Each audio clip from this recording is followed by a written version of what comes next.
समय तक बात करते थे। हर रात दानव ब्यूटी के सामने शादी का प्रस्ताव रखता था, परंतु ब्यूटी मना कर देती। ब्यूटी के सपने में प्रतिदिन एक सुंदर सा मनमोहक राजकुमार आता था। ब्यूटी उसी के साथ रहना चाहती थी, परंतु वह था तो एक सपना।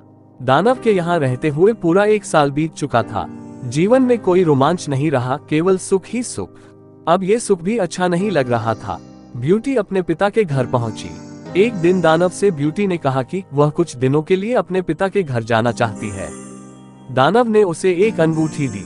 कहा, जब तुम इसे पहनकर 3 बार दाहिनी तरफ घुमाओगी तब अपने पिता के घर पहुंच जाओगी, और जब वहां से 3 बार बाएं ओर घुमाओगी तब यहाँ पहुंच जाओगी। यह अंगूठी देकर दानव ने ब्यूटी से कहा, 2 महीने से ज्यादा मत रुकना। ब्यूटी सहमत हो गई। घर वापस आकर उसकी बहनें उसकी साज सज्जा और भव्य उपहारों से आश्चर्यचकित हुईं, उनमें ईर्ष्या भड़क उठी। ब्यूटी एंड द बीस्ट के पिता ने संकेत दिया कि उसे दानव से शादी करनी चाहिए, लेकिन उसने इनकार कर दिया।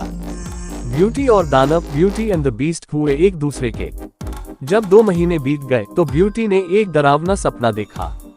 उसने सपने में देखा कि दानव अपने महल के बगीचे में अकेले तड़पता हुआ मर रहा है। ये देख ब्यूटी दानव के पास वापस लौटने के लिए दौड़ पड़ी। अंगूठी घुमाकर जब वह दानव के पास पहुंची तो उसने दानव को मृत्यु के निकट पाया। इस अवस्था में दानव को देख ब्यूटी आंसुओं से भर गई। उसने पास के झरने से पानी लाकर दानव को पिलाया। ईश्वर को मदद की गुहार लगाने लगी। धीरे धीरे दानव ठीक हो गया। ब्यूटी की खुशी का ठिकाना न रहा। दोनों महल के अंदर आए, खाना खाया, फिर लंबे समय तक दोनों ने बातें की। उस रात दानव ने फिर से ब्यूटी के सामने विवाह का प्रस्ताव रखा। इस बार ब्यूटी ने विवाह के लिए सहमति जताई। ये सुन दानव अति प्रसन्न हुआ। दानव ही था सपनों का राजकुमार। बातें करते करते दानव सो गया। ब्यूटी ने दानव को देखा, प्रेम पूर्वक उसके चेहरे और बाल को सहलाया, फिर उसकी बाह पर सर रखकर सो गई।